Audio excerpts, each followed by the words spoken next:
Liekamas kažkokių pastatų, kaip manoma, galbūt Gedimino laikų 14 amžiaus. Tai yra dar prieš Valdovų rūmų statybą šitų Žygimanto Augusto laikų. Va. Kadaise čia nes žmonės gyveno nuo senų laikų. Na va, pažiūrėkite, matot sienos likučiai, tai pamatų likučiai. Ir kai kada sunku paaiškinti, matot, kažkokios tai arkos liktai buvo, taip? Arka kažkokia, tai paskui užmūryta jinai.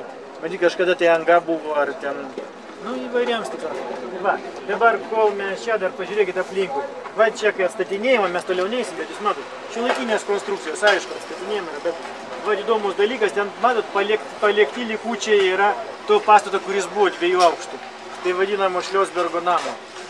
Pirklys Šliosbergas, jo pavardė buvo. Ir, reiškia, buvo nutarta iš pradžių visai nugriauti. O paskui patarė čia ir užsienio ekspertai šiek tiek, kad sako, jūs išsaugokit ne tik čia statykit kaip naują pastatą šitą, bet ir išsaugokit istoriją šito pastato. Tai yra, buvo Valdovų rūmai. Vienintelė dalis, kur tikra siena išliko, 1 aukšto Valdovų rūmų, tai yra tas Šliosbergo namas. Iškai ten iškirto kitur angas. Tai vyrai, toli neikit ten. Na va, ir dabar, reiškia, bus įmontuotas dalinai va šitas 19 amžiaus pradžios pastatas. Matot, paliko ir balkoną. Ir viską kitą. Va, taip, kad daroma yra. Gerai, pažiūrėkit dabar. Prašom, ir einam.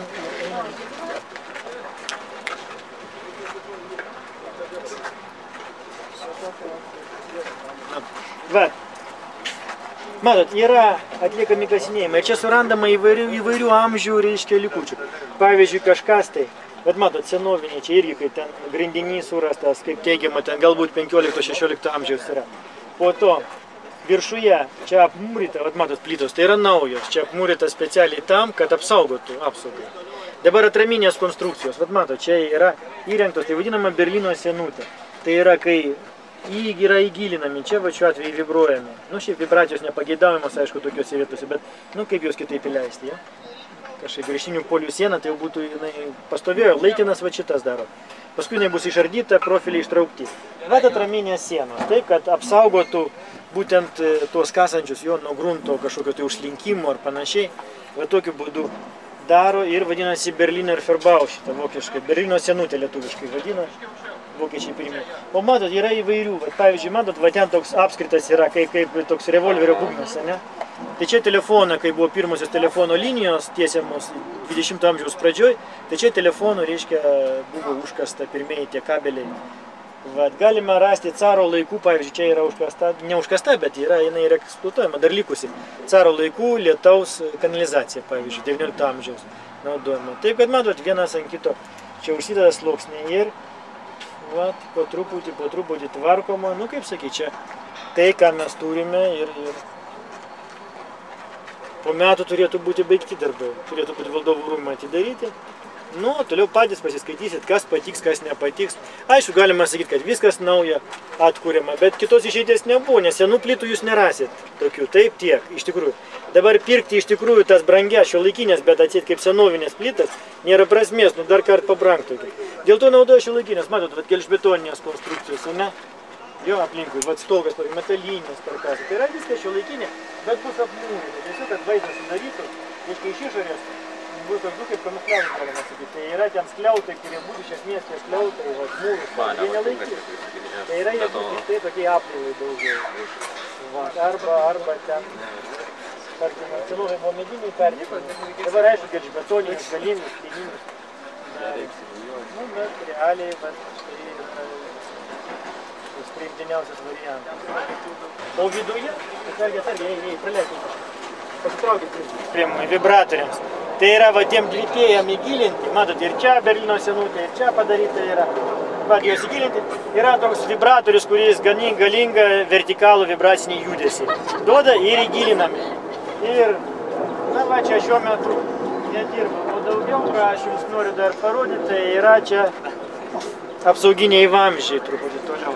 Natūros karkasas padėtas, vat maždaug tokį įleidžia į polį, taip, kad perimtų galimus veikimo momentus. Nu, šiaip vientisumui užtikrinti. Va, taip, kad tokie, dabar baigiant. Dar ten yra sena atraminė konstrukcija, jinai iš didelių tokių akmenų, riedulių ir plytų padaryta. Dabar jinai buvo tvirtinama, taip pat buvo padaryti papildomai inkarai ir griežtinių polių sienų. Paskui apmūryta, dabar iš tolo nesimato, kad čia šiuolaikinės kažkokios tai tvirtinimo konstrukcijos yra. Nu, stengiamasi atkurti. Ir čia reikia, nes matot, va šitas pastatas, jis visą laiką senovinis, tikras. Matot, plyšiai yra irgi. Va, ne? Langai užmūryti jau liktai, bet vis tiek va, plyšiai atsiranda ir dėl netolygių nuosėdžių. Ta ataskaita, kaip aš sakau, 3-4 puslapius, daug nereikia, duokit šitą. O ko galėtų mūsų klausinėti? Jo, ko galim tikėtis? Šitoj zonai. Vat jūs matėt, pavyzdžiui, tai, ko anksčiau nebuvo, va, tie kasinėjimai, pavyzdžiui, kad ir ten likučiai senųjų pamatų, matot, mediniai tie paklotai pamatų. Galit pasakyti, čia pats ir jūsų vadovas, ten, pas kurį jūs ginsitės, ten, reiškia, čia nebuvę dabar paskutiniu metu. Vat, ir ką daugiau pasakyti, kad, reiškia, tokio jautrioj zonoje stovi labai, ir kad, oi, ką aš čia pravažiuosiu, nukreipė šitą www Lietuvos pilys LT. Ten medžiagos daug, bet aš taip sakyčiau, kad nepridėkit labai daug, ten 20 puslapių ar ko, nes ten jūs daug surasite. Bet tai pagrindė, nu kaip pasakyti, tai, kas su pamatai, su gruntai susiję. Nu ir nebent jums kažkas patiem įdomu ten iš tos senovinės ikonografijos, akvarėliai įdėti. Taip kopija, kur matosi plyšiai tų senų tikrųjų valdovų rūmų. Galite, yra ten nuotrauka, pavyzdžiui, vat, nu kaip čia panašiai, tik iš nuo pietinės sienos, ten yra, reiškia, parodyti poliai ir paklotas nuotrauka, vat galite įdėti, kad čia pietinė. Yra planas, pavyzdžiui, internete duotas, pastato visos tos senovinis tikrasis planas ir pažymėta, kokiam amžiui, kuri dalis statyti. Šitą galima įdėti, galima, arkikatedros toks pats planas yra.